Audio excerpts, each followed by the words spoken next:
As you may or may not know, my wife and I just got back from Vegas. It was a great trip. We ate, we drank, we had a blast. But then we got home and looked at the credit card, and I gotta say, it doesn't matter how much fun you're having, $25 for a drink is a ripoff. Frickin' Vegas. I hate getting ripped off, and so do the lads over at Harry's. They spent years watching the razor blade companies rip people off and said, no more.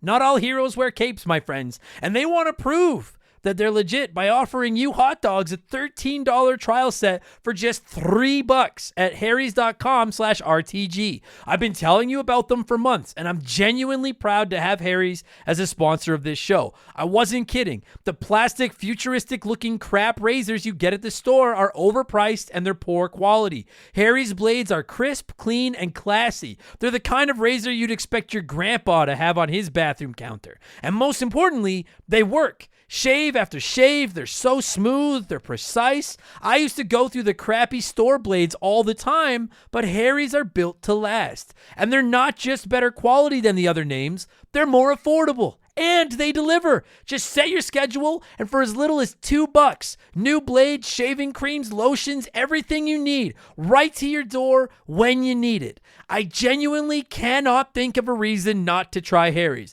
And I'm not just saying this because they're sponsors. They're the best shaving supplies I've ever used. Try them out, and if you're not happy, your shave's on them. And unlike the other subscriptions, they're really easy to cancel if you want to too, which is a nice bonus, but believe me, you're not going to want to cancel. Getting ripped off isn't funny. Switch to Harry's. Get started with a $13 trial set for just $3 at harrys.com/RTG. That's harrys.com/RTG for a $3 trial set.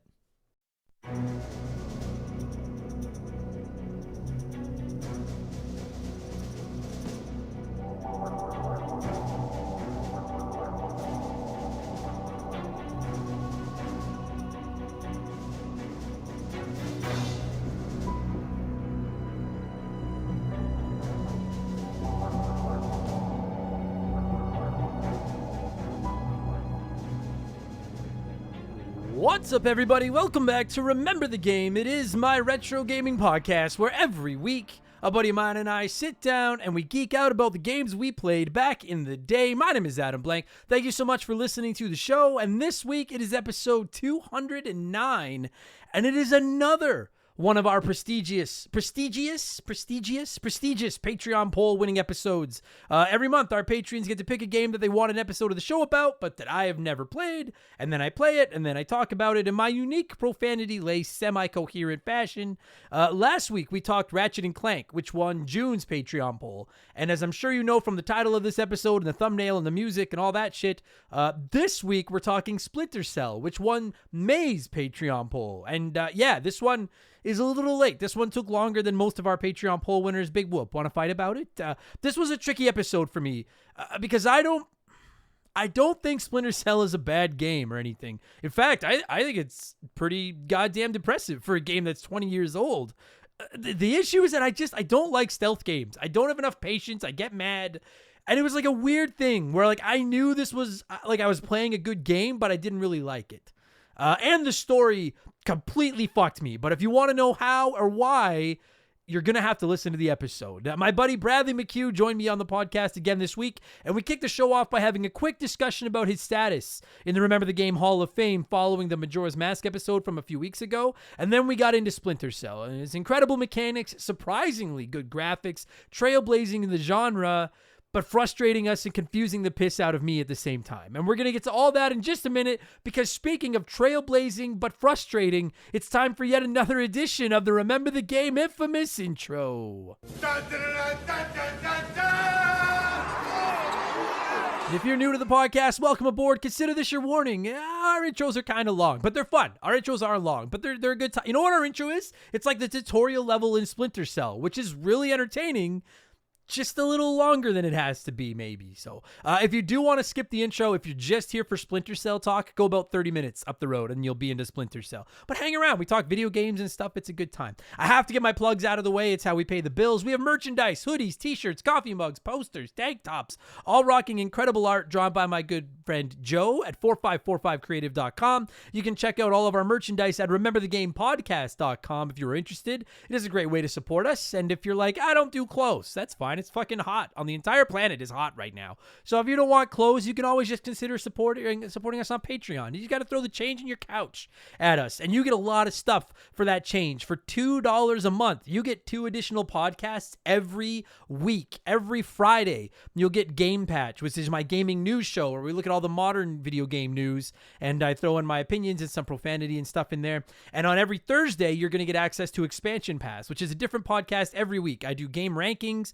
character rankings. We look back at specific characters, consoles, franchises. We do comedy episodes. There's modern video game reviews. This past week on Expansion Pass, I reviewed Into the Breach, which is a phenomenal roguelike tactical game that's available on mobile devices now via Netflix, along with being on PC and Nintendo Switch. And it is practically a perfect video game, and they just released a ton of free updated content, a bunch of new stuff, and I'm completely hooked on it again, and I thought the time was right to polish those Into the Breach balls on the podcast. And as is becoming tradition during the intro, here is a sneak peek of last week's episode of Expansion Pass, my Into the Breach review.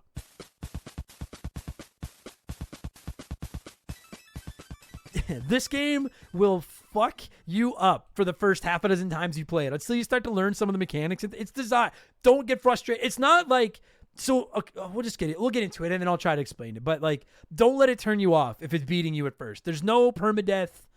It's a roguelike. It's expecting you to die and then start over again and again and again. So don't let that piss you off and get to you, okay? The game itself is fucking hella deep as far as the strategy and things like that go, but you can learn the basics pretty quickly. It is a turn-based strategy game. Think Fire Emblem, think XCOM, those, Gears Tactics, those types of games. You're moving your characters around on like a board or a grid, and the enemies are moving around on it as well. I fucking love those types of games. And the concept of the game is that Earth is in shambles. These giant monsters that are called the Vek, V-E-K, the Vek, are attacking humanity. And so you control a team of 3 mechs, which are these fucking giant killer robots. Again, think Pacific Rim, or if you've never seen Pacific Rim, think Megazord from Power Rangers.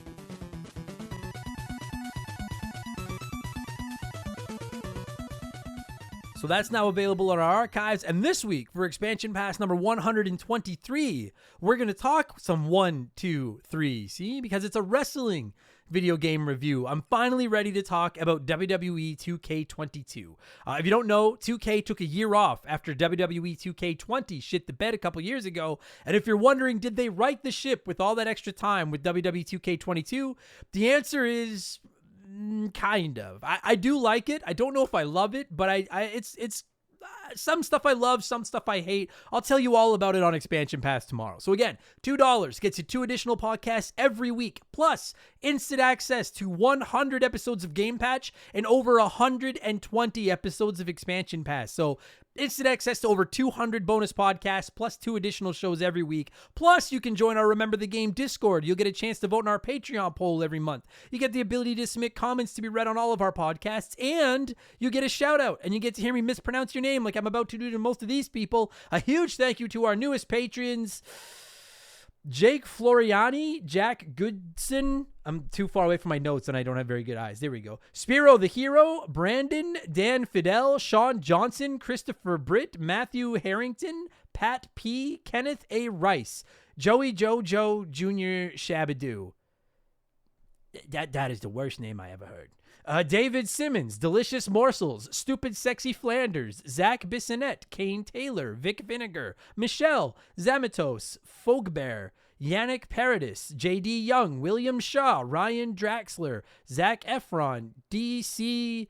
Cousinal, sorry, DC, Adi Mangru, Gene Wagendorf III, sorry, Gene, The Young King Ken, and Jamie Thorne. I feel like I only fucked a couple of those names up. But either way, thank you all so much, and welcome to Remember the Game Industries, patreon.com/rememberthegame. If you're interested, and don't forget, 5% of our Patreon every month is being added to a pool that we will be donating to the Stollery Children's Hospital at the end of the year as part of my 24-hour charity stream. We're over $1,500 raised already. So you get 2 additional shows every week. You get a ton of my rambling. We donate some money to charity, and I can keep the power on. It's fucking wins all around. And finally, you can check me out on Twitch if you're interested as well. Twitch.tv/rememberthegame. I just get on there whenever I can, 2 or 3 nights a week. I'm trying to stream more these days.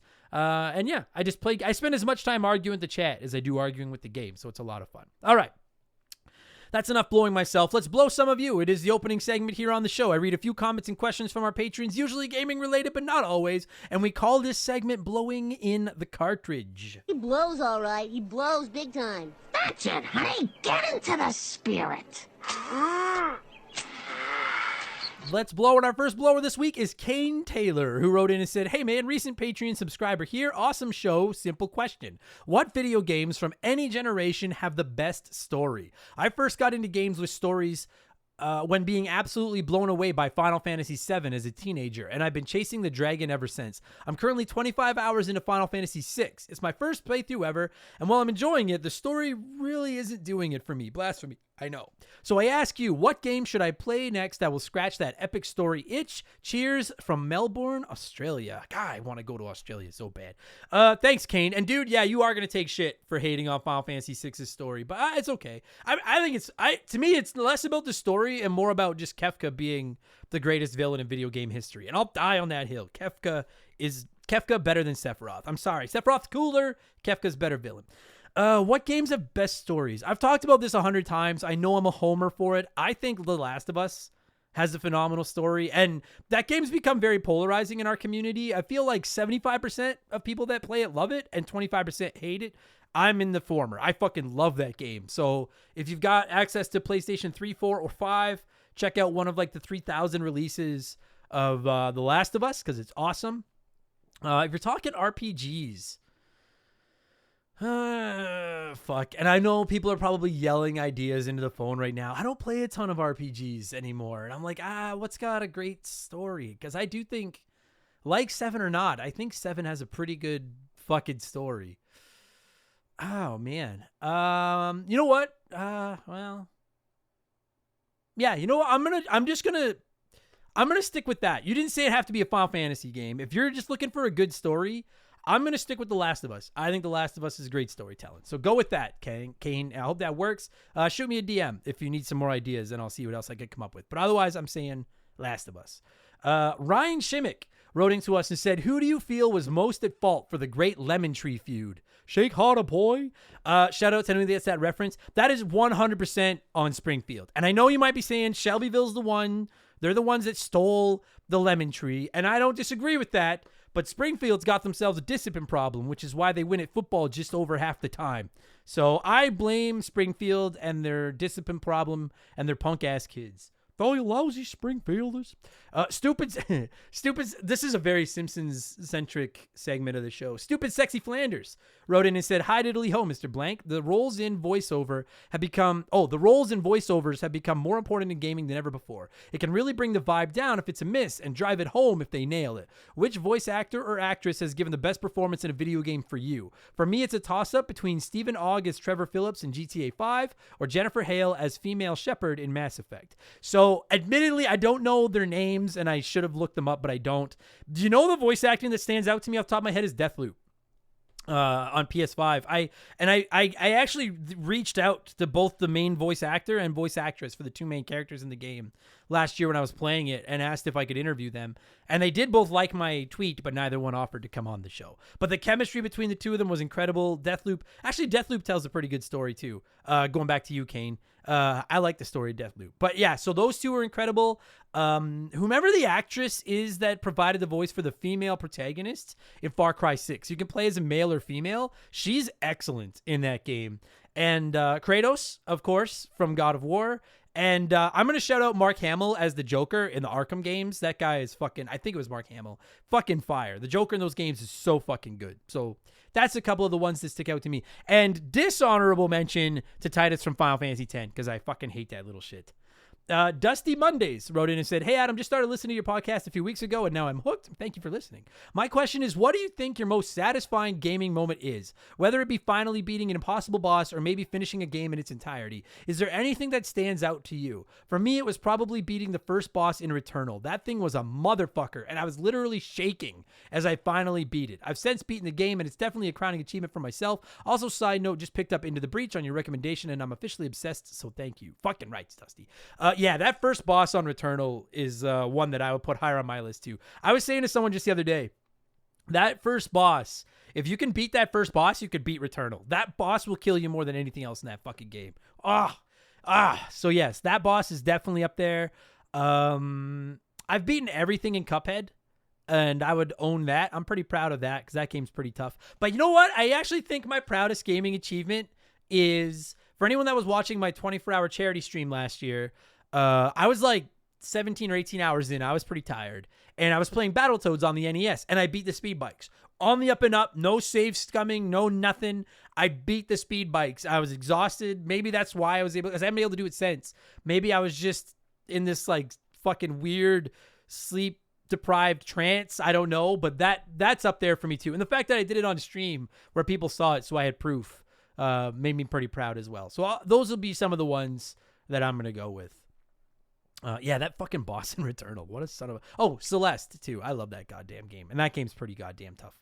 Thanks, Dusty, for writing in. Nintendo said, "Hello, Andy Crank. I just wanted to..." I like that. "Hello, Andy Crank. I just wanted to get some of your thoughts on the current collecting market. More specifically, where do you see physical games going 10, 20, 30 years from now? Do you believe the more recent games like the Wii, Wii U, 360, PS3, PS4, Switch, etc. will reach the levels of the NES, SNES, Genesis? Most people speculate physical games will go away and everything will be download. Will that increase the value in your opinion, since there would be a shortage of a collectible? I'm a fairly large collector and I'm not going to lie, it's an investment at the same time. However, I do absolutely love the hobby, so to me it's all priceless, since I more than likely would never sell anyways, God forbid. I know you've mentioned you used to be a collector, and I'm really interested in your take. I'd love a dedicated episode of Expansion Pass on collecting someday."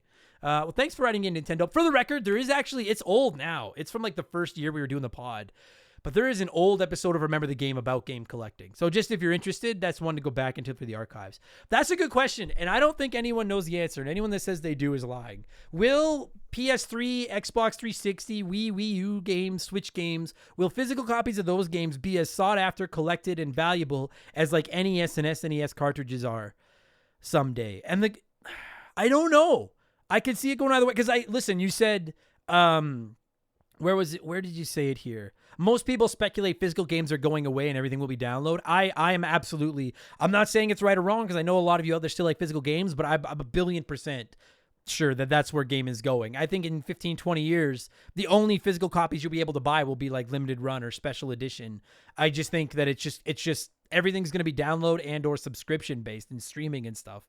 It's just that like there's so many copies of those games, and everybody, I think it's like a lot of other things. Like nobody kept their boxes and stuff. I know some did, but like most people didn't keep their boxes and stuff in the NES, SNES era because nobody imagined they'd ever be worth anything. And now people collect everything and keep it all put away just because they think someday it will be worth something. So I think that those games will be a little bit more readily available. I think there's a lot more annualized titles now than there used to be, which takes up a lot of space. I'm sure there'll be some games that'll be worth a fortune. My uneducated opinion is I can't see PS3 games rivaling NES games as far as their value in 10, 20, 30 years. Maybe I'll be wrong, but I don't think they will. I think, especially with stuff like the PS Plus now and Game Pass, and people can own these games digitally and the constant re-releases and everything. But that said, I mean, some PS2 games are worth a fortune. I tried to buy a copy of Silent Hill 3 to play for the podcast, and it was like $150. So if PS2 games are worth a bunch, then maybe PS3, I guess maybe they could be worth something someday. I think I could see Wii U games being worth something someday because everybody hated the Wii U. I didn't, but a lot of people did.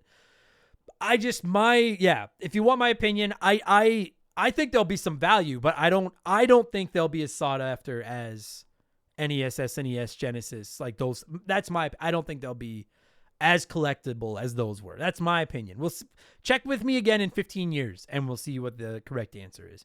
Thanks for writing in, Nintendo. Danny Yates wrote in and said, "Hey, Adam, I was just wondering what some of your favorite Dean Koontz books were. Any recommendations? I read his novel Life Expectancy a few years ago, which got me hooked on his work. Do you think you'd ever do a podcast episode on your favorite Stephen King versus Dean Koontz books? Cheers." So yeah, I do like to read a lot. I've talked about this a bit. I won't spend too much time on this because I know not everybody's here is listening for... Not everybody that's listening to this is listening for book talk. Stephen King books are hit and miss to me. I don't know if I could do that because either there's some Stephen, like The Stand is my favorite book ever now. There are some Stephen King books that I love, and there's some that I try and I'm like, I can't get into this. Whereas I haven't had that with Dean Koontz. If I had to recommend Dean Koontz books to anybody that's asking, I would recommend starting. There's a Jane Hawk series. There's like 5 or 6 of them now. It started with The Silent Corner. They're excellent, excellent books. Just look them up. Jane Hawk. Those are my recommendations. I love those books.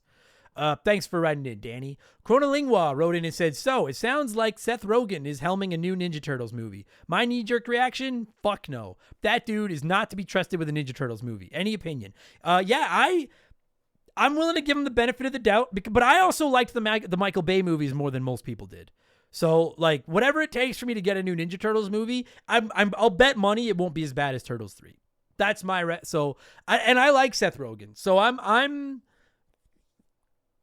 not going to sit here and say that it's going to be the best Turtles movie ever, but I am cautiously optimistic. I'm definitely going to go see it. It's fucking Ninja Turtles. By the way, on that note, if you haven't checked it out yet, the new Rise of the Teenage Mutant Ninja Turtles movie is available on Netflix now. I hated the Rise of the Teenage Mutant Ninja Turtles series when I tried to watch it because it was so different. Go into that movie just expecting like a Bizarro World Ninja Turtles. It's not that bad a movie. I actually quite enjoyed it, so I recommend checking it out. But yeah, I'm gonna give Rogen the benefit of the doubt. I know he's a Turtles fan. I think that movie's gonna be okay. That's my... I don't know if I say it's my prediction or my hope, but I'm going to hope/predict that it's going to be okay. And finally, before we move on, it's letter time. It's letter time. Rush's Dog Walker wrote in and said, "Hola, let's say we're smack in the middle of the console wars of the 90s. If you were working at Sega, what would you have done differently to beat out Nintendo?" Dude, I have wanted to dedicate an entire episode of Expansion Pass to this forever, and this just relit that fire. We are going to do an entire episode of Expansion Pass about Sega, and I don't want to call it what Sega did wrong. I just want to say, if you could go back in time, what would you change? Because listen, not only, like, I'm a Nintendo fanboy, but Sega was taking it to Nintendo. There was a point where Sega was winning. The Super Nintendo had to step its fucking game up to come back and beat Sega. Sega was doing great. So, I mean, obviously the power of hindsight, I would not have released this fucking Sega CD and the 32X.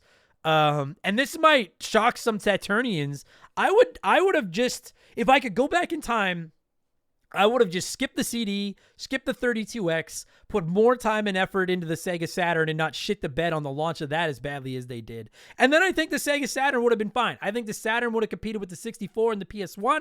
And then when the Dreamcast came along, people wouldn't have given up on it right away because they'd been burned by this 32X and the CD and the Sega Saturn. Because I think that hurt the Dreamcast a lot. And I would have found a way to put a fucking DVD player in that Sega Dreamcast. And I would have made it harder to pirate games. But, like, again, we all have the power of hindsight. I just, to me, from the outside looking in as someone that didn't grow up with Sega, where they really fucked up was the CD and the 32X. Because then by the Saturn, which from what I understand from you fucking Sega Saturnians, the Saturn was a fine system, but a lot of people had already been burned by Sega a couple times by buying the CD and buying the 32X and not really getting a lot of support. And then if they bought the Saturn and then that kind of fell apart, they were like, I'm fucking done. The Dreamcast, I'll die on this hill. The Dreamcast and the PlayStation Vita are the two most underrated consoles in the history of video games. The GameCube is up there, but the GameCube was at least a success. I love the Vita, and I thought the Dreamcast was so ahead of its time, and it just got it. There was no room for 4 consoles, but if they had put a DVD player in that thing, and it had been so easy to pirate games, and they had to piss so many of their fan base off, I think the Dreamcast would have been fine. And so that's what I would have. That's quick answer. I would have dropped the CD and 32X and focused on the Saturn. There you go. Thank you. And we'll do an episode about that on Expansion Pass someday because I think that'd make a great conversation. Thank you very much for all the submissions, everybody. I appreciate it. Let's switch things up and let's get into our official game show, the official game show of Remember the Game Industries. Play 1, remake 1, erase 1. And a huge thank you to Classic Concentration from the NES for unknowingly providing us with the theme music for the show. The rules are simple. Every week I give our listeners 3 retro video games. They can play one as it was released, they can remake one as a modern game, and the third is erased from time forever. And as always, there's no wrong answers, but there is a right one. We'll tell you what that is in a minute. This week, to go along with the concept of Splinter Cell, I went with 3 games from the original Xbox era that just feature badasses sneaking around committing badassery. We have Thief, Deadly Shadows, Hitman 2, and Max Payne. And I like it when I come up with 3 games and the vote is very close to split. Unfortunately, this week was not. 50% of you said play Hitman 2, remake Max Payne, and erase Thief. There's 6 possible combinations, and half of you voted for that one. So this one wasn't close at all.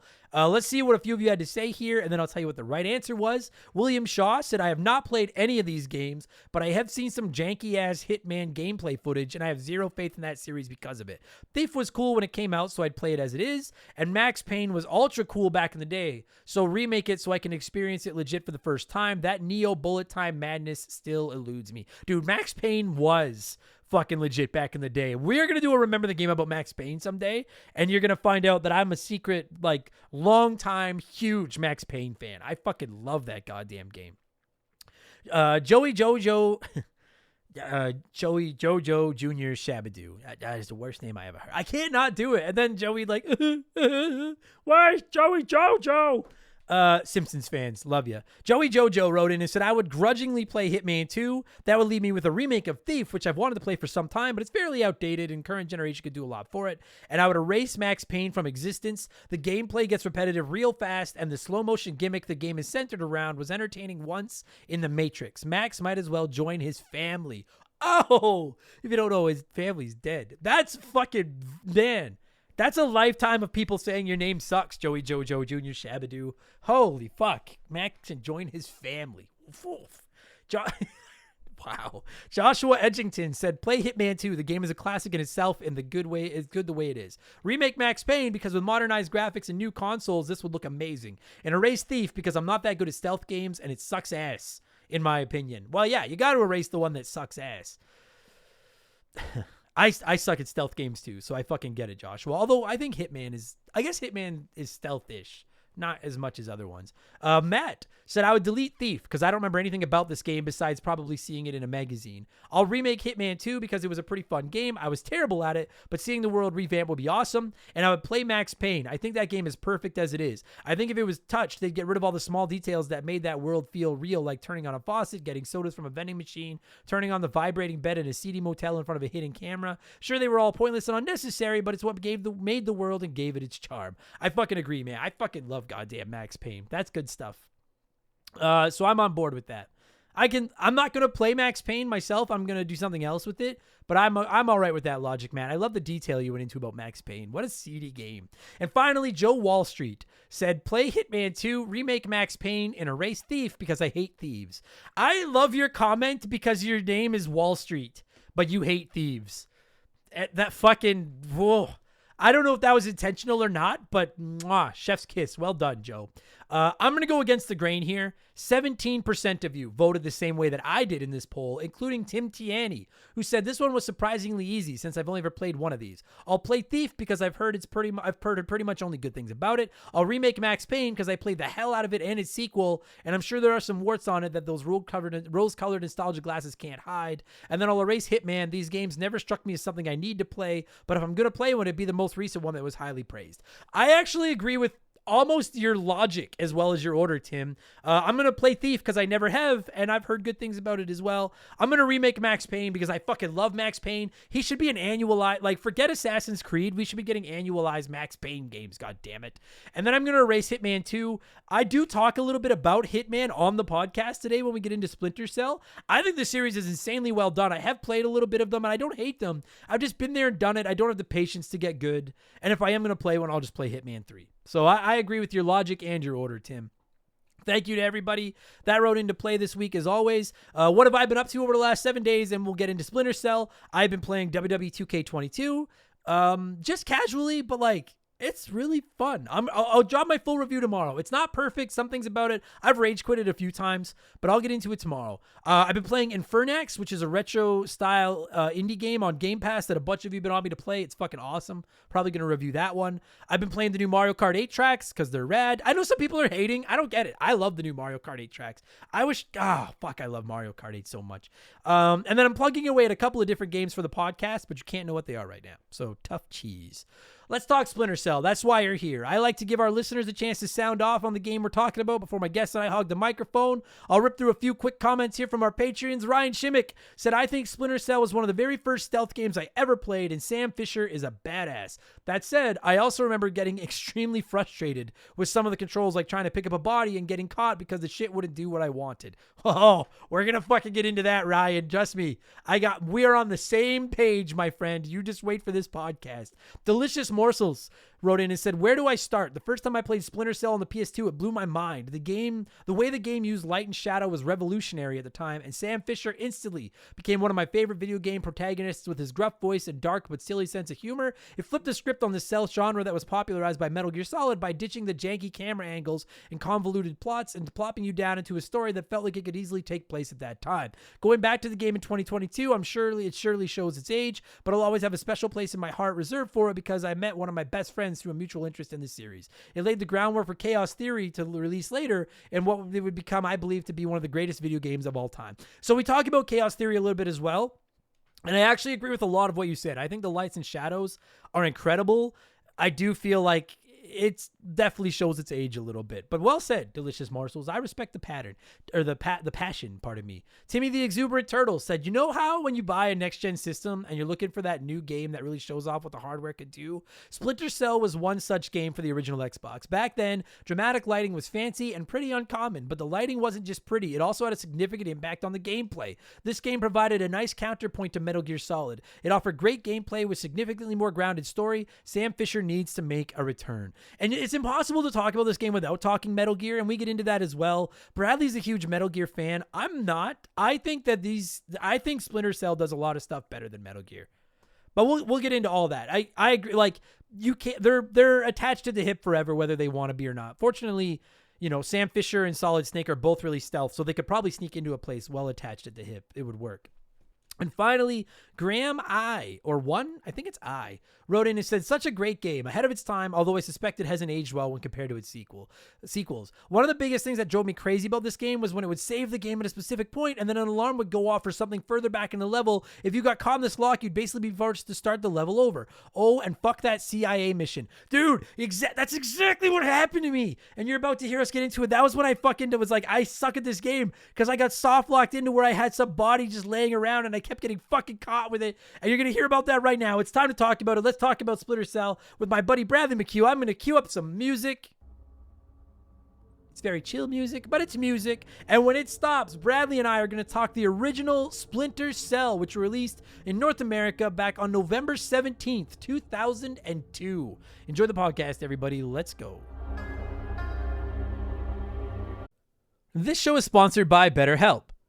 Everyone that listens to this podcast knows about our illustrious CEO, my dog Molly. But the other silent partner behind the scenes is my wife. And let me tell you, my friends, a 17-year relationship with another person that has to talk to and live with you is a lot harder to maintain than one with a dog. We've had our ups and downs, and as you all know, a relationship isn't all sunshine and rainbows. They can be a lot of work. You get out what you put in when it comes to relationships, and talking to a therapist can be a fantastic way to put in some work. They can help you work through your issues, learn to communicate better, and even just provide you with an ear to bend when you need it. I've talked to my therapist about my relationships, especially when it came to my stand-up comedy career and how much I was away from home, and they helped me work on ways to keep my relationship strong even when I was out on the road. It turned out our relationship was actually better when I was out on the road, but that's a story for another day. And I know, right? Therapy. Who has the time these days? BetterHelp hears you, and they're making it easy. Fill out a quick form online, and they'll match you up with a therapist that suits your needs and that'll work around your schedule. You pick the meet times, and you can get your therapy fix from anywhere over video, phone, or just chat. Become your own soulmate, whether you're looking for one or not. Visit betterhelp.com/rememberthegame today to get 10% off your first month. That's BetterHelp, HELP.com/rememberthegame.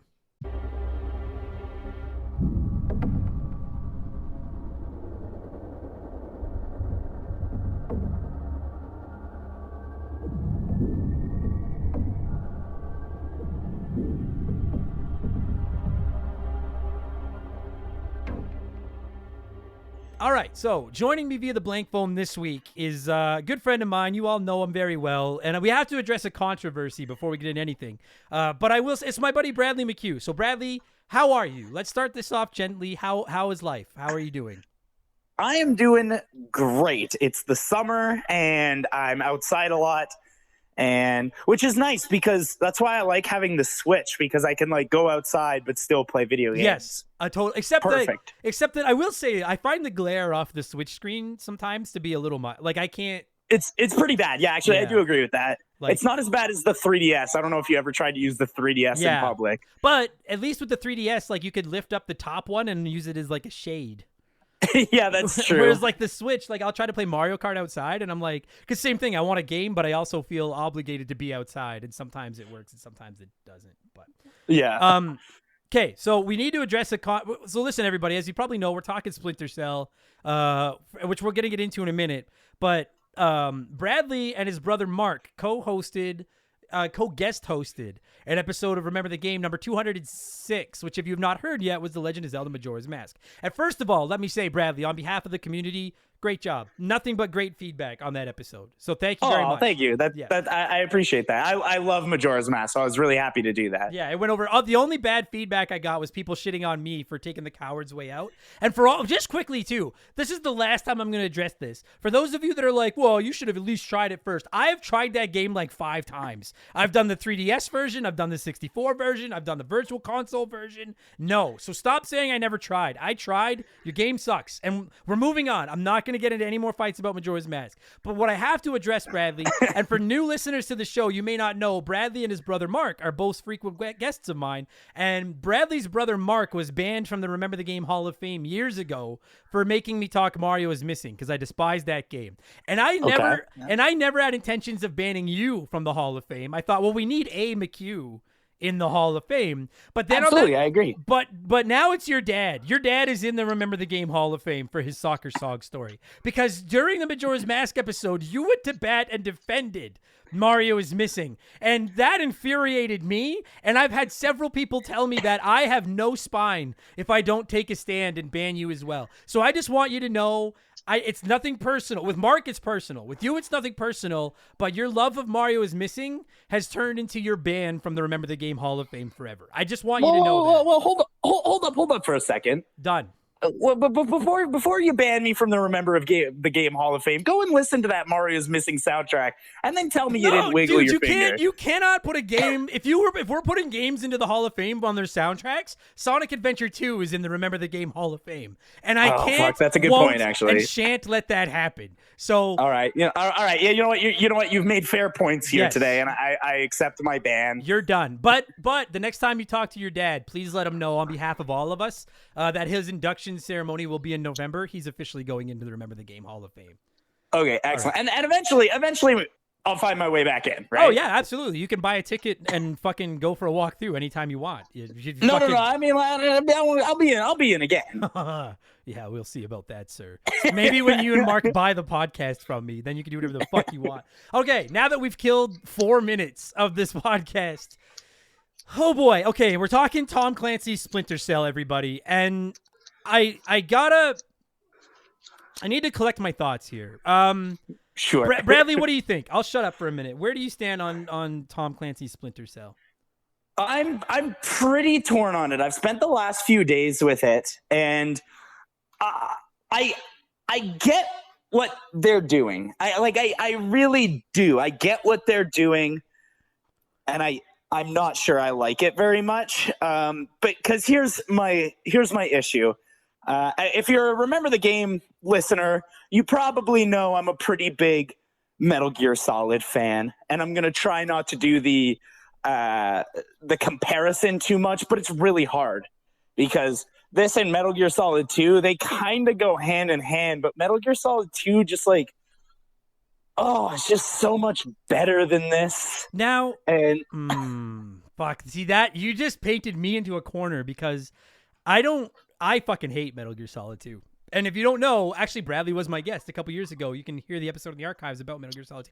I hate that fucking game. And it's not the game's fault. It's that fucking little piece of shit Raiden, or whatever the fuck his name is. I hate that little... I love Raiden, dude. I think Raiden's the best. I think his mom should have swallowed him. I fucking hate that guy so much. So much. What the fuck? And no, I stand by. I fucking hate that guy. But it's a good game, and I don't think there's anything wrong with comparing Splinter Cell to Metal Gear Solid. I think that's no different than when you talk Silent Hill, Resident Evil is going to come up. When you bring up, of course, when you bring up Mario 64, Banjo-Kazooie is there. Jack and Daxter, Ratchet and Clank. Like when there's similar games that came out approximately similar times, there's no reason not to compare them to each other. So I don't have a problem with that.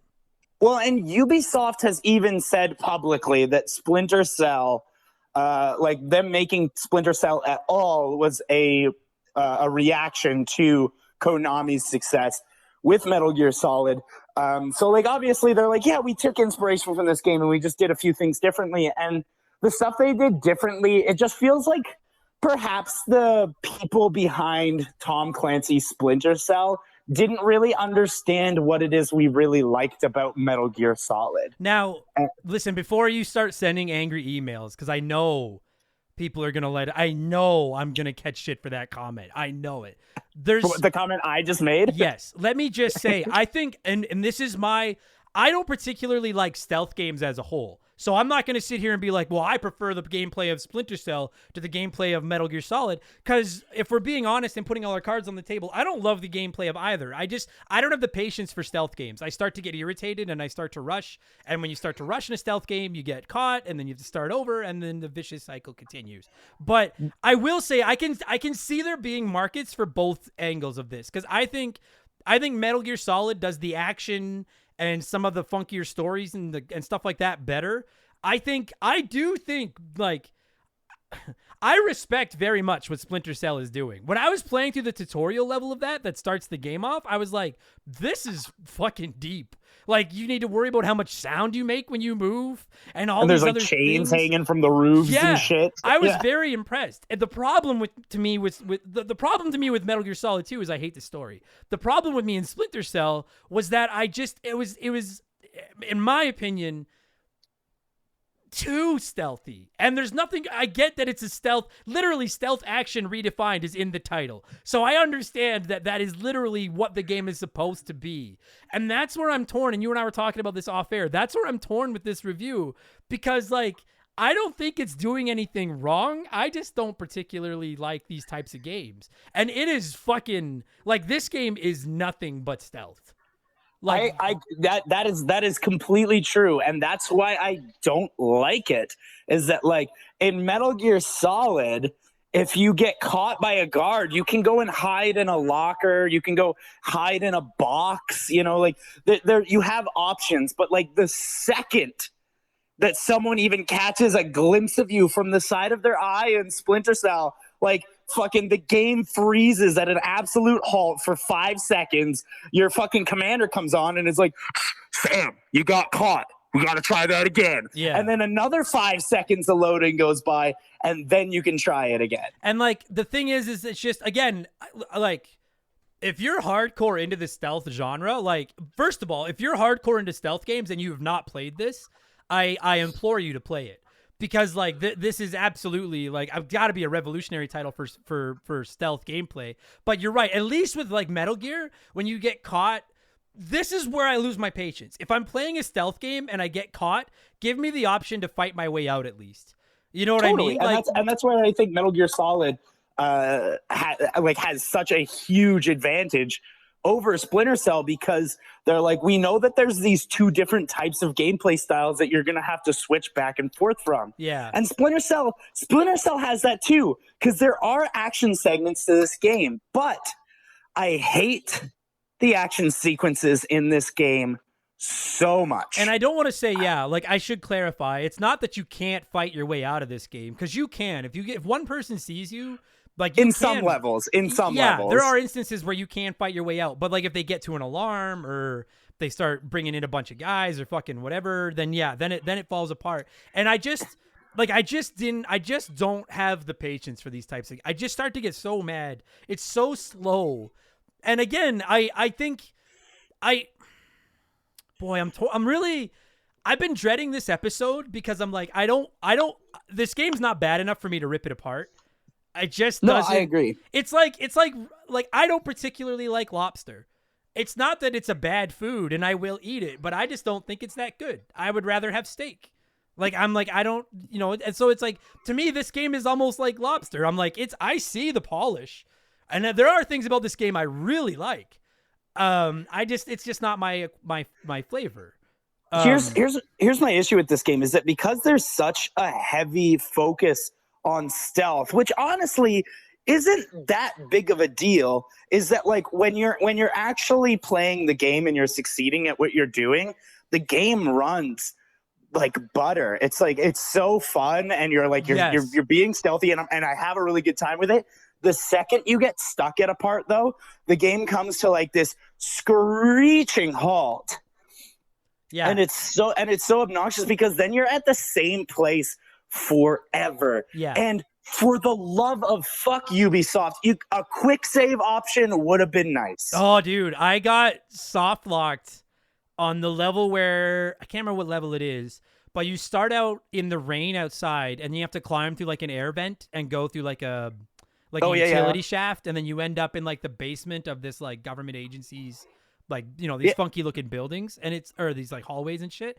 And I got like semi soft locked in there because I got to the next part of the level, but I had already been seen once or twice, or however many times you could be seen. I had one left. And so, yeah, so I always called him the Chief, like Inspector Gadget. Like, that was just always my thought, was the guy that yells at you over the headset is the Chief. But he was like, if you get caught one more time, it's over. And then like I was like, well, now I'm fucked, because I'm like, every time I come in here, I'm getting caught one more time, and there was nowhere for me to reload other than to like, and I died so many times in that hallway trying to get to this part, and it is a fucking unforgiving video game, and I get mad. This game is not for people that don't have patience. If you're not a patient gamer, and I am not, do not play this game, because there's like a part rage. There's a part in like the second mission that just like frustrated me to no end, because the game doesn't give direction, which Metal Gear Solid does, but this game doesn't give a direction. It's like, all right, go find such and such a thing, and you're like, where? And they're like, figure it out. Yeah. It's like, okay, that's fine. A little direction would be nice, but there's like one part where you're supposed to find like this guy's corpse in the morgue, but like the door is kind of tucked in a hidden corner of the police precinct. So I went and I cleared every guard in the entire precinct. I got every piece of data, and I was like, where the fuck am I supposed to go? I have no idea what to do here. And on the bottom, it's like, locate Agent Blowstein. And I'm like, who is that? And where is he? Yeah. It's very, it does not hold your hand at all. And like, no. And I want to go back to something you said, because you brought up something that I wholeheartedly agreed with. Like, and maybe people are going to make fun. Like, anytime I say something that anyone deems stupid, everybody makes fun of me. Someone is going to make fun of me for this. But when the game is going well, like when you're doing well, this game is a lot of fun. You feel like a motherfucking boss, like creeping in around and doing stuff. But it's just, and to an extent, to a very limited extent, I'm going to disagree, because I do like the lack of hand holding and the way you got to solve it yourself and figure out, where am I, like, how do I tackle this? Like, it does seem overwhelming sometimes. And then after a while, you start to put it together and figure it out. To a limited extent, I like that kind of stuff. I'm big into like escape rooms and things, and I hate asking for help. I love to do it myself, but when you add in the stealth, and you add in the complexity of the stealth, and you add in the repetition because you get caught over and over and over again, that's when I start to lose my goddamn mind. And then it does everything almost, I don't want to say too well. It goes too far. Maybe that's it. It's, for my taste, it goes too far. And listen to everybody, I'm not just going to shit on this game for the next half an hour. Like, I have some things about this game I want to like blow this game hard for, because there's some aspects of it I love. But my God, is this game just an exercise in frustration if you're not patient? Oh, my There's God. this game has like that Sonic Adventure 2 thing, where like I don't really like the game very much, but the first level is fucking unbelievable. Yeah. And that's that level where you have to like be rescuing people from the burning building. Yeah. I was in that scene, and I was like in the burning building, and then I went out into the streets and found the gang or whatever. I played this all yesterday. It's a little fuzzy though, because it's not very memorable in my opinion. But anyway, and that level is super awesome. It's super great. And then the next level, it sucks so bad, and it goes so high in difficulty level, and that's the level where you can't get caught once, and you have to like. Is that the go one where you're and on the ship or whatever? No, I think that's the next one. Again, I played this yesterday, and I'm having a hard time remembering. Because No. I want to agree. Like, first of all, let me say, like, I think the tutorial level to this game, like where you go through the obstacle course and shit, is Fun. Outstanding. And I Really played good. through that, and I was like, and that's where, okay, so like, because we'll get into a couple of the levels, but I want to just, for anyone that loves this game, I want to throw you a bone, and I want to talk about some of the stuff I like. That tutorial level is like, because it's not just leaning against walls, peeking around the corners. It's stuff like, hey, you have to walk through this room where you're walking on glass and grates, and you got to be really quiet and walk quietly and not fall too far. You've got to do that fucking Spider-Man thing where you like split your legs and like hike up walls. Shit like that. I love the way that you can open a door just a crack and peek through and then close it again and not be caught. I like the way that you can put your night vision goggles down. I love the night vision goggles. I like the way you can go into the dark. Like, so much That of is that an excellent addition to this game. Actually, I will agree. The night vision goggles and the heat vision goggles that you get later. So much of the, like, all the mechanics are great. And then you play that first level and you're like, yeah, this is like, but obviously that first level is designed to like help you master the mechanics, and it gives you some breathing room. And I agree with you. And then all of a sudden it just is like, all right, like we're going from 0 to 60. And then you just start, there's that part where you're outside in the alley and the two guys are talking under the light. Yeah. And that's where things started to go wrong for me. And I don't expect this game to be like the greatest shooter of all time. And maybe I'm just not good, but I was streaming it, and all the people that were watching me streaming too were like, what the fuck? I was like, for the life of me, I cannot make a shot this game. And I'm like, these enemies are in the bullseye. Why am I not hitting anybody? I'm thrilled you brought this up, because I was getting so pissed off yesterday, specifically in Mission 2. I was getting so pissed off, so I started running tests because I was getting so annoyed. And yes, there is some sort of randomizer in the way you shoot the gun and the way it's programmed that, yes, you can be aiming right at somebody's face and hit them 50% of the time. Yeah, what the fuck? Like, so then, like, but now I will say, to go back on that, to counter it, I love the way that you can shoot out a light and then sneak by in the dark. Yeah. So I was like, and the light shots always hit. So I found they hit usually more often than people shots, but I did have a couple I'm doing misses. something right. Why isn't this work? I was getting so mad in that alley because I was like, how much more accurately do I have to make this shot? And people on my stream who are ruthless and will do nothing but make fun of me when I suck at a game were like, it does kind of, and listen, for those of you listening, if Splinter Cell has some mechanic that we've missed that explains why these shots aren't working, don't even worry about telling me, because I'm honestly just never going to play the game again. Like, I've played it. It's fine. I'm done. But, like, maybe there's a reason, but if there is a reason, I don't know what the fuck the reason is. Like, I have one eye and no depth perception, and I've never shot a gun in my life. And I might be a better shot than Sam Fisher. And his job is shooting. I promise you it's not your eye. The shooting in this game is fucked. Okay, it's broken. Oh, my God. But then, like, I also feel like it's trying to push you toward not shooting. It's trying to push you toward taking out lights and throwing bottles to make a distraction and sneaking around. And I get all that. But again, it's just, maybe I'm just, and maybe you're the same way. Maybe neither of us is just very good at this. But, like, it's I think it's really just like a patience hard. thing. Maybe that's what it is. It's a patience thing. I just don't have the patience for this level of stealth. And like, I'm gonna be real here, and I'm sure people in the comments are gonna call me a pussy or whatnot, but I think this game's too hard. I do too. I genuinely think this game is just too hard. And I like really difficult games. Like people that then before you all are like, why don't you play Souls? No, Souls can suck my ass. But like stuff like Cuphead and Mario Lost Levels, particularly platformers and things. And that's why I'm wondering if you're really into stealth games, maybe this is your Mario Lost Levels or your Cuphead. Like maybe this is the Souls of stealth. I don't know. Because have you ever played any of the Hitman games? I have like a really long time ago. I played one of the ones on the GameCube. Okay, like I've played some Hitman, and I love those games, but I don't find the stealth nearly as precise and difficult and unforgiving. That's the word I was looking for. As this game is.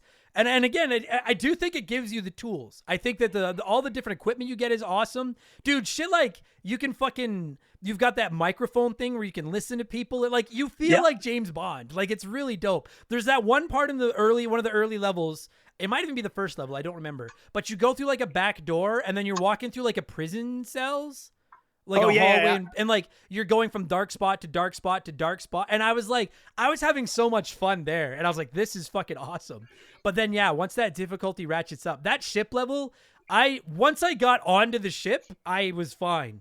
But trying to get through those pipes to figure out how the fuck to get onto the ship, I had no fucking idea. And the thing is this game doesn't, and I understand why, because it's shooting for realism. But you know how, like, in some games, when you can interact with something, it just looks a little bit different, so you know?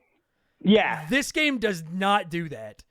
No, everything looks like it like blends into the background. Yes. And so like I hate looking up walkthroughs. But finally I was like, what in the fuck am I missing? How do I get into the ship?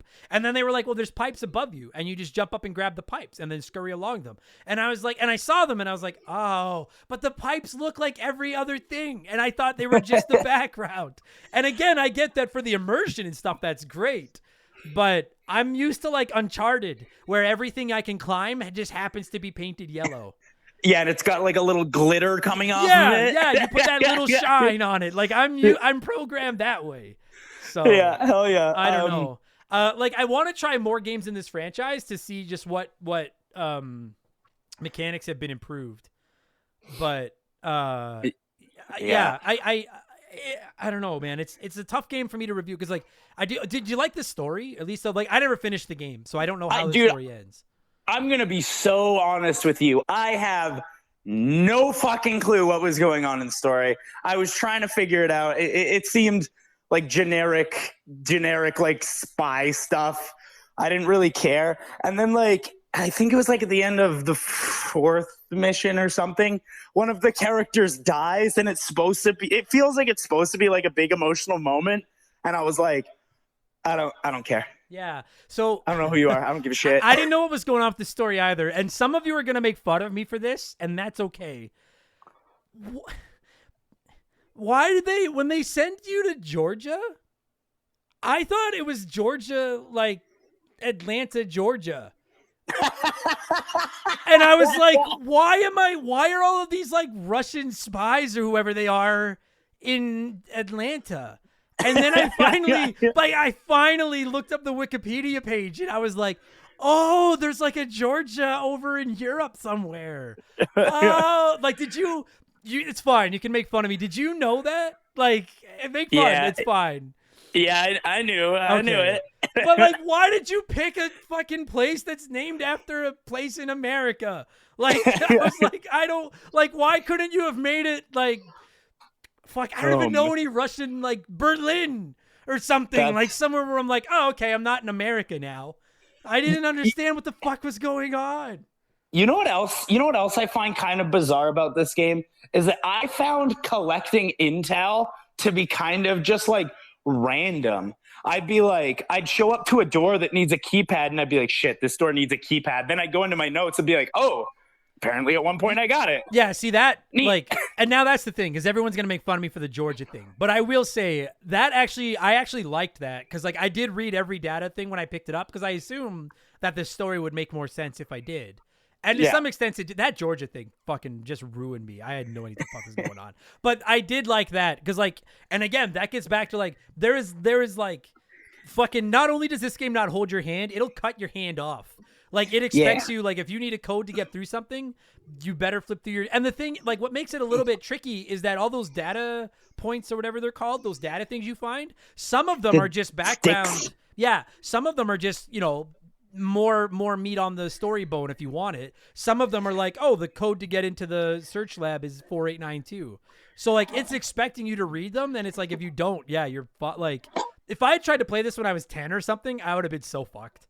Like, so I was fucked when I was 38. I would have been so dead when I was 10 years old.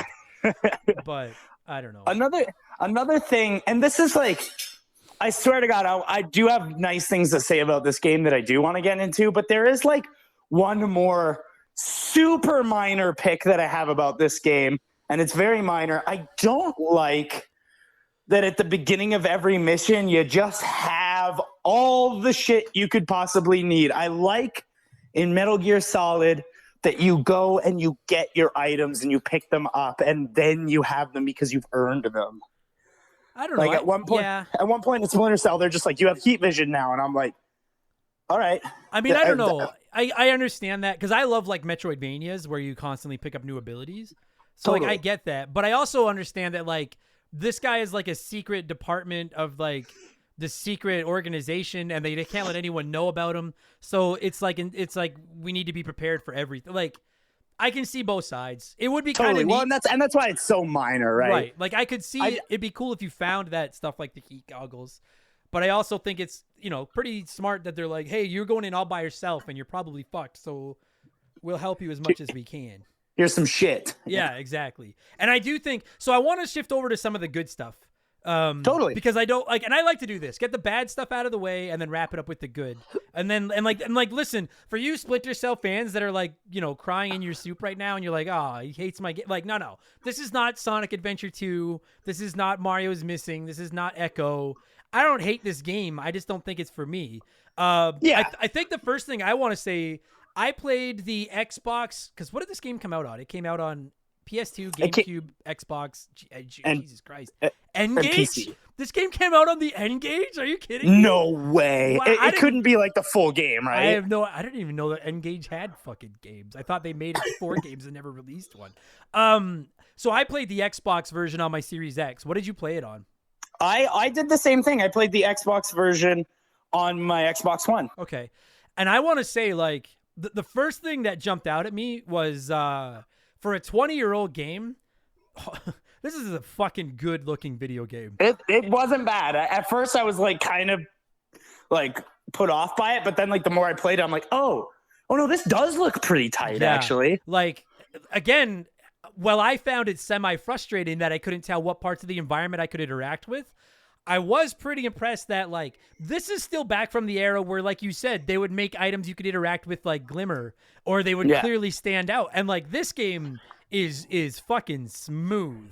Like, it looks really nice. And I will say, like, some of the scenes that stick out to me is, like, going through that hallway with the prison cells, being in the burning building, being on that ship, being in that basement that I got fucking stuck in forever. Like, you could easily convince me this was at least an Xbox 360 game. Like, I was really impressed with how good it looked. Even right out of the gate when you're in that tutorial level. Like, I was just want to say, like, I'm not a graphics guy. I don't care what a game looks like, but if good graphics still impress me. And so I was impressed by that. I played this on, like, as we said, the Xbox One and the Xbox Classic or whatever. Yeah. Like the Xbox, like the regular version. Yeah, me too. I just bought like the original. Yeah. But I found out later that the DLC is included with the Xbox version on Xbox One. Oh, okay. And so I got a little bit confused. So here's what happened to me. Was that I played the training level all the way through, and then I was like, I had to go somewhere. So I turned my Xbox off and it didn't save. So I was like, fuck. So I had to play the training level again. And then the second time I did the training level, it froze. It froze at the very end. I got caught and it froze, and the dialogue started, like, was just repeating itself. So, like, I just heard the chief going, Sam, Like until I turned it off. Yeah. that our younger So listeners will have never experienced before. So I turned it off and I turned it back on. And I was like, okay, this time I'm just going to skip the training because whatever. So I went right to the next one on the list, the next mission on the list, thinking that you could skip the training if you wanted to, if you played it before. But no, the next shit on the list is the DLC, which is intended to be played after the game, and it's harder. Oh. And so for like a good hour, I was like, I don't know what I'm going to do. This game's fucking impossible. I can't get anywhere. And so eventually I Googled it and figured it out, but I just felt like such a moron. And then I had to do the training a third time. I'm going to make that the clip that I use to promote this episode is just you saying you had to do the training 3 times. And then when people start listening to the episode, they'll be like, well, that's why this guy, he just sucks at this fucking game. He couldn't beat the training level. That's all. He can't even figure out the menu. Yeah, what a dipshit. But no, so I thought the game looked good, and I want to say the goddamn shooting made me insane. But for the most part, I like the controls. I like how agree. easy it is to be stealth and to hug walls and hug corners, grab ledges, use enemies as shields, knock them out and hide them. Like all that handled really, really well. That's the one thing I'll give Splinter Cell above Metal Gear Solid 2, I think, is that I think the controls are a bit better here. Oh, I was waiting to say that because I fucking hate the controls in Metal Gear Solid 2. I thought this game it just felt more natural. Like it felt smoother to me. I will agree with that hesitantly. Yeah, I like that. And I think what this game does, I think this game's biggest strength, its biggest strength is that if you like stealth games, it's a pretty good fucking stealth game. But the way that they, I always find it funny when games make the environment work perfectly with so you're dressed all in black and your whole objective is to sneak around, and every level just happens to have tons of pitch black corridors in areas with bright lights. Like I understand that it's like, red barrels explode in every video game ever. Like I understand that it's a little bit cheese, but I really think that the lighting effects in this game are done incredibly well. The lighting in this game is spectacular. Yeah. I actually 100% agree. However, I do think it's weird that they were like, here's a game with so much realism, and if you hide in a pitch black corner and a guard comes around, he's going to look into that pitch black corner and be like, nothing wrong here. There aren't 3 glowing green dots just hovering in the air. Yeah, dude, you know what it makes me think of is that level I was talking about where you're outside in the rain and you have to break in through the vent. And then you're in like the utility corridor or whatever, and you have to climb like the chain link fence, drop down, and then go around this like corner hallway, and there's like one guard pacing up and down the hallway. And you can literally just go into the dark, not even in the corner, but just in the hallway, and just stand there, and he'll walk like 6 inches beside you. And like, just like, and I'm like, man, it's nice that they hired like Mr. Magoo's family to work security in their fucking building here. But at the same time, though, if he was able to see you and catch you, I'd be sitting here ripping it a new ass for being too hard. So like, it's the lesser of 2 evils. Totally. I like that. I do think that the stealth stuff is done really well. Another thing I think is really rad in this game and such a minor little detail, but the way light switches work. And that's not bad. I like that. Like it's like when you flip a light switch, the lights turn on and off. My house doesn't do. No, that's not what I like. I don't mean that but like it's just it adds another layer to the game. Like when you go into a room, like if you go into a room where there's one bad guy, like you can either try to like sneak around with the lights on and get up behind him, or you can turn the lights off. He can't see, and now you've got the element of surprise. Like it's almost Batman-ish. What I usually was doing was I was like just collecting bodies and just dumping them into corners and rooms and then just turning off the light. Yeah.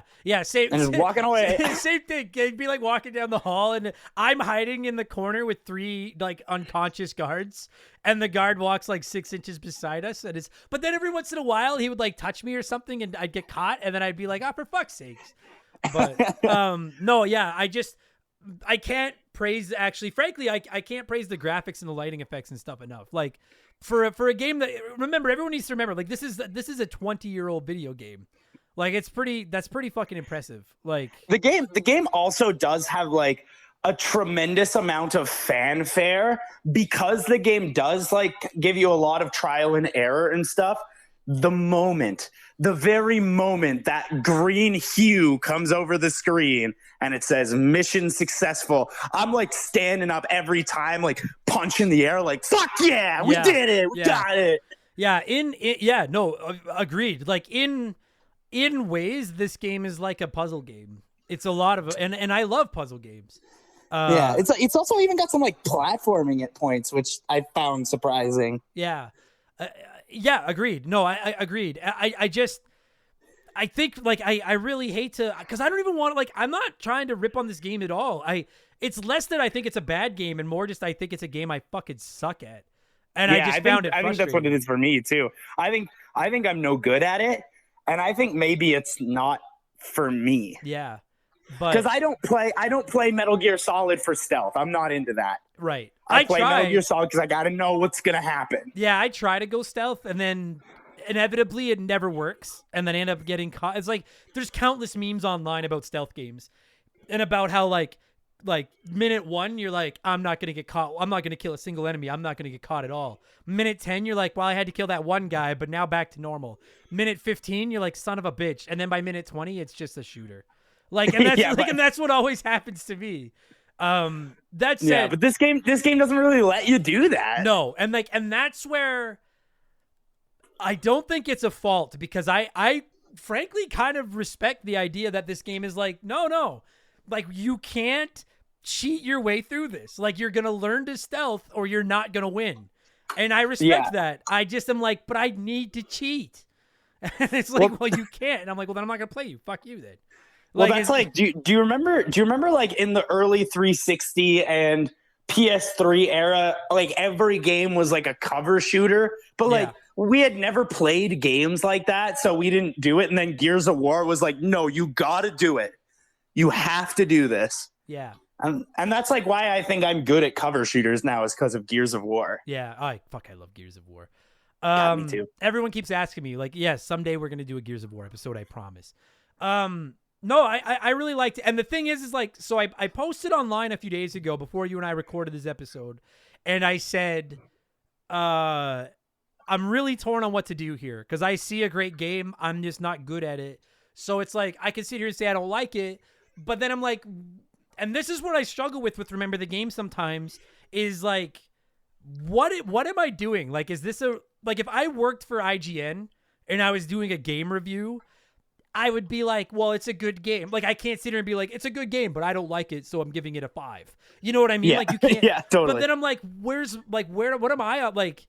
Am I talking about how good of game I think it is, or am I talking about how much I like it? Because to me, this game falls into the same. Before we started recording, you and I were talking about Star Fox, and this game falls into the Star Fox category for me. Not, they don't play anything at all alike, but I see that Star Fox are good games. I just don't like them. And I see that this is a good game. It's just not my acquired taste. I'm just so...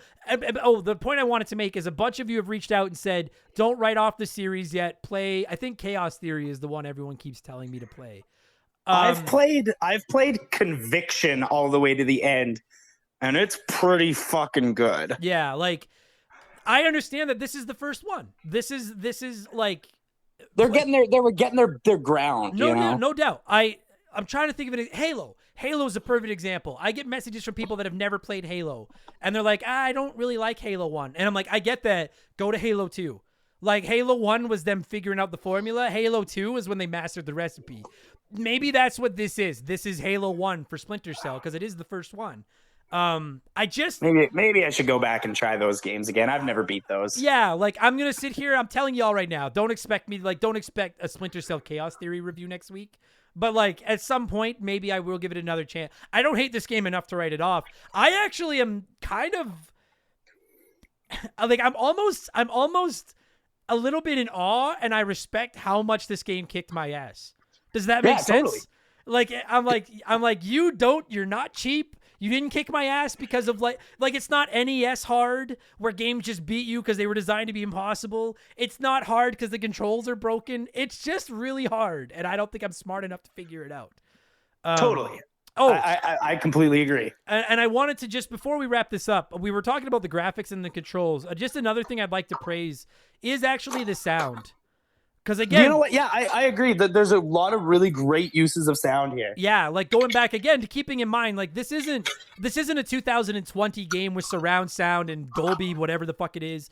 Maybe it has Dolby. I don't know anything about the technical terms. But like this is a game from 2002, and they do a great job of using the sound to let you know when enemies are coming, and their conversations get louder as they get closer and stuff like that. Like it expects you to rely on sound to help beat it. And the soundtrack isn't anything spectacular, but it's atmospheric at least. Yeah, I mean, like, I think the game would break if they put, like, heavy-duty, like, rock music in it and stuff. Like, it's supposed to be, frankly, it's supposed to be quiet so that you can hear where the enemies are. Yeah, I guess that makes sense, yeah. And even the ways... I think it works on that level. Yeah, and the ways that your sound, like the sound you make, has an impact on whether or not you get caught and stuff is, again... fucking so difficult, but really, really fucking well done. I'm just reading a review on the Wikipedia page, and one comment here, where did it go? The Village Voice gave the PlayStation 2 version an 8 out of 10 and said, quote, if this game were any more realistic, you'd have to hold in your farts. End quote. That's funny. I like that. Like, it's true. Like, I'm very impressed. Like, my only real knock on it is that I suck at it. But, like, it's a good video game. I think that if I had got and played this game in 2003, I would have loved it. Yeah. But I've been spoiled. I've been spoiled by like modern video games, kind of holding your hand a little bit, you know, like with the exception, of course, like everybody's like, what about Souls games? I don't talk about that. No, we don't talk about that here. But you're right. And like I come from a generation, as do you, but like I know I'm a little older than you. Like I come from that NES generation. Like I'm like, yeah, because like for the most part, I like tough games. But if it's a tough game in a genre that I'm not very good at, like racing or this, then I'm like, if I was good at this game, I would be all over this fucking game. But I suck, and it is so unforgiving. It's just, I know I keep beating the drum, but if you've never played this game, everybody, it is just so insanely unforgiving. It is that boyfriend or girlfriend that never stops bringing up the one time you fucked up. Every time it just lets you know you fucked up all the time. And I was like, I know I'm a fuck up. Stop letting me fuck up. You know what else is like a pretty cool mechanic that pissed me off to no end is that in this game, I mentioned it briefly earlier, but you have to hide the bodies. And like, they teach you how to do that in Metal Gear Solid as well, but like you don't really got to do it that much in that game. In this game, if you don't do it, people will find those bodies. And so sometimes you'll just be like doing something on your own and nothing is going on. And then all of a sudden you stop dead in your tracks and they're like, you raised an alarm. Yeah. We have to start again. And it's like, fuck. Dude, that's what it was when I was talking about getting soft locked in that basement. That's what it was I had left a body somewhere. And so I would be going down these stairs, and then every single time the alarm would go off, and he'd be like, they found your body. And I was like, I don't even know what body it is. I don't know where the fuck it is. Like, I can't go back and find it. I also love how brutal he is. He's like, one alarm is one too many, Sam. Yeah, he's no Chief from Inspector Gadget. Like, I'm like, if you're really that good at Chief, how about you give me some fucking advice? Because I'm stuck, and I'm the one in this basement getting fucking killed over and over again. You stupid. It means he gets results, you stupid Chief. Anyone gets that reference, shout out. I think I'm done. I don't know what else to say. It's a good game that I suck at. Yeah, and I think that's what it is. And you know what? I don't even know if I'd necessarily call it a good game. I'd say it's probably a pretty functional, operational game. It's not my favorite thing in the world. I think go ahead. I think that they could have taken all of the concepts they had and balanced them differently and had a much more fun game. And I think that's where we're gonna half of me agrees with you and half of me doesn't. I think we're gonna semi disagree because like I like I can't think of anything about the game that I'm like, well, that's broken, like that's crap. It's just too fucking difficult. And for the love of fuck, don't use a goddamn fuck. And if anyone listening to this is from Georgia, not Georgia in the U.S., but Georgia and wherever the fuck it is on the other side of the planet, no offense, but like, I don't even know you're there. I didn't know you're fucking, I don't even know if it's a country or what, but I didn't know it existed. Today, though. What? We learned today, though. Yeah, we sure did. But like, for all you fucking game developers out there, use Berlin or use fucking Moscow or like use Zurich. Like, just make it easy. Just use a place that I fucking don't know of somewhere else, please. Because I'm just not smart enough for this fucking game. Anyway, how the fuck are we gonna score this? The next Splinter Cell. The next Splinter Cell is set in Edmonton in Yugoslavia. Yeah, dude. So yeah, I was gonna say no, never mind, because I don't want to give away any details about where my family lives, so I'm not gonna get into that. How the fuck are we gonna score this goddamn thing? You know what? Normally I try to find a scale that has something to do with the game itself, but this time I'm just gonna be stupid. I probably got caught 1,000 times. So Done. if we're scoring this game out of 1,000 captures, what would you score the original Tom Clancy's Splinter Cell stealth action redefined? I don't know if that's the technical name of it, but that's what I see what Splinter Cell did, and I'm sure I've only ever played Conviction. I haven't played Chaos Theory, which I've been recommended about 10 million times. Yeah. I'm sure that this is an excellent launch pad for this series. Sure. Into probably something that is better. Again, I've never played Pandora Tomorrow or Blacklist or any of those. I've just played Conviction. So I'm going to give it 750 out of 1,000 captures. All right. I can get on board with that. Let me say, too, they announced last year that a remake of this game is in the works. And oh, yeah, that's right. I will play that. For the record, I will more than likely play the remake. Because I want to. I forgot about that completely. I want to. I also forgot about that Prince of Persia one they're doing too. Yeah, like I'm interested in what they could do with this game with PS5, Xbox Series X hardware, as opposed to what it looked like on. Anyway, I'm just saying. I mean, like I'm not writing the franchise off. I just suck. Totally. If I was scoring it out of 1,000, I'd probably get into like the 775 because it's good. I'm just not good, but it's good. Yeah. I wish it was just like a little bit more forgiving. Just a little bit. Just a little like you can't the AI isn't that good. It's just if you make a half a mistake, you're fucked. Like, come on now. Totally. Anyway. The AI is probably smarter than I am because the AI knows where fucking Georgia is. Yeah. But, well, and I played it on the Xbox One rather than the Series X, and I don't know if you had this issue, but the load times between getting caught was the biggest piss off about getting caught. Yeah, I'm not going to ding it for it because I know that, the hardware back then isn't the hardware today. But yeah, but the load times are frustrating. Like that's something that drives me crazy about tough games too. I love tough games that kill me. Like Celeste will kill you over and over and then it's like respawn. So I'm not going to ding a 20-year-old game for its load times, but it did add more frustration to my already frustrated frustrations for sure. The only 20-year-old game I'll ding for load times is Morrowind. Have you ever played Morrowind? Yeah. Dude, those load times are fucking insane. Why are they so long? Yeah. Why? Yeah. No, I agree with that.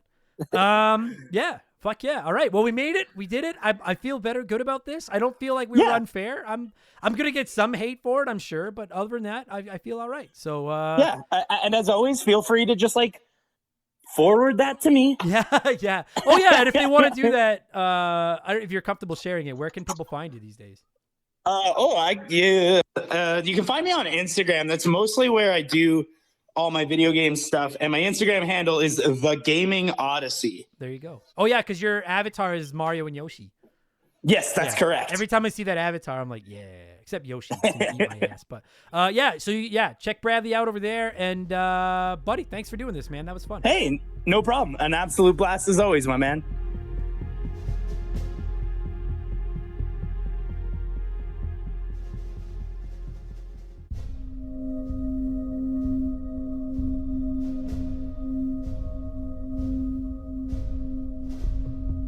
And that's going to do it for this week's episode. Bradley, thank you so much for giving me a call and talking Splinter Cell, and to every single one of you stealthy nerds listening, whether this was your first Remember the Game or your 209th. Thank you so much for the support. I really appreciate it. And if you're a big Splinter Cell fan, I hope I wasn't too hard on your game. I respect the shit out of it. It's just I suck at it. And I think it's kind of boring. But that's more of just I don't like the genre more than the game itself. This is a masterclass in stealth, and I understand the trails that it blazed, the blaze of the trails that this game is responsible for. So much respect to Splinter Cell.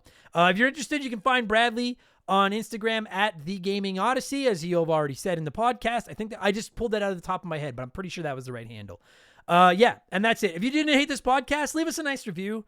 I see the reviews. We've been getting a lot of them lately, and they make me feel nice. So thank you very much for the reviews. Leave us a good one if you're enjoying it. And if you want access to over 200 bonus podcasts, you want 2 additional shows every week, you want to be able to play one, remake one, erase one, you want to vote for the games we cover, you want to join our Discord, you want to be able to DM with me, spend $2 of your month on us at patreon.com/rememberthegame, and you're going to get 2 additional podcasts every week, including Expansion Pass number 123, which goes live tomorrow, which will be my WWE 2K22 review. That is right. And Game Patch 101, which will go live on Friday, where we talk about all the biggest news in modern video games. Plus, don't forget 5% of our Patreon gets donated to charity. I have a P.O. box. You can find the address at rememberthegamepodcast.com. Shoot me just a postcard or a letter, something little. Let me know where you're listening. I'll send you one back. We'll be pen pals. And check me out on Twitch. I stream whenever I get the opportunity. Twitch.tv/memberthegame. I never beg for subs or anything. It's totally free. You can just see my dumb face and argue with me, and it's lots of fun. That's going to do it. I am going to get the hell out of here, and then I'm going to thank some Patreons and shut this thing down. Thanks for listening. We'll be back next week with Remember the Game number 210. Admittedly, I don't know what it's going to be about yet, but I'm sure it'll be decent, okay? Take it easy, everybody. I'll talk to you later. Cheers. Goodbye. Remember the Game is brought to you by our Patreons. I could not puke up all the content I churn out every week without all of your support. The following people are signed up at the senior executive vice president level or higher at patreon.com/rememberthegame. So I'd like to take a moment, as I'm contractually obligated to do, and fuck up a bunch of their names in a weird rushed thank you skit. So a massive thank you to Makeshift Mallow, Magic Money, Joe Buck, Sharonic, Andre Keegs and his stupid arrow handle, James Clark, Dave McGee, DNA Gaming, Slick Rick, Doug Dorn, Charlie Medeiros, Andrew Wright, Jordan, The Good Enough Gamer on YouTube, Fraser Burns, Lil Bunny Fufu 89, Angry Ticks, Dave Thompson, No One Cares, Brandon O'Brien, Aaron Lawson, Nathan Tremblay, A-Town, Morgan, Zane Donovan, Ryan Kinchin, Mike Maloney, G9PSX, Wolfgang Darren, Sam Wright, Andy Hudson, Chris Copland, Doogie, Wolf Magic 21, Johnny CCDC, Joel LeBlanc, Squints, Titan 420, Zonko 504, Russell Aldridge, Jeff Bergeron, Captain N, Gay Nomad Misi, Daniel, Tunable Power, John Woodruff, Just a Fish, Noob Q, The Super Dad Bros Podcast, Denzalo, Holmes, Zach Shepard, Chris Dickin, Matthew D'Amico, Frosty Feet 492, Triple, Austin Cook, Elijah Burns, Stephen Parnell, Raysen Wantongo, DBXJ, Jameer Williams, Steve Dalk, Phil McCracken, Trav H, Mizuru, Nicholas Chaffee, David Marcus, Phil Lencher, Ruben Elizald, Eric James, Riley Turvey, Jake Carter, Mexican Johnny, C-Spin, Thomas Smith, Nicola, Munch Makuchi, Leroy Westrich, Dark Squall, Jerry the 3D Printed Saustrich, I was doing so good. Russell Segway, Evolva, Sean Ramos, DB Cooper, Mojo the Helper Monkey, Brant Hewitt, Gabe, Dan Fusselman, Aaron Mitson, Fuzzy99, Decoy Man, John Jameson, Blaine the Hoagie Man, Scary Terry, Bucky Duck, Benjamin Swiller, Hego Waffle, Kayach, Jimothy, Joe Stowe, Chris Williams, Oroku Saki's Gardener, Nicole Novak, Cody Richardson, General Fury, Dem Boys on the Roof, James Juan Francesco, The Jamaican Nightmare, Matt Hamilton, Nomad, James Black, Sam Carpenter, Nerdy Hybrid, Colin Bollinger, Justified 01, Lucas, Joey Mercury, You Lick My Butt, IR Jackal, Theran, Squeak Nuts, Isaias, Timmy the Exuberant Turtle, Lance Jones, Brian Neese, Christian Gabriel, Maverick Marty, Big Poppy Logan, Phil Vow, sorry Phil, John M. Watkins, Tally 311, Beef Dingleberry, Hitchy Poo, Daniel Matthews, Arctic Vision, Romaldo Marquez, that's a sweet name, Connor McCann, Bulma Simp, Mark Naley, Darren Dickey, Trevor McKee, Quiet Place Queen, Cam Nelly, and Zamatos. If I fucked up your name, it's a badge of honor, god damn it. Thanks so much for the support, everybody. Talk to you later. Purple Monkey Dishwasher.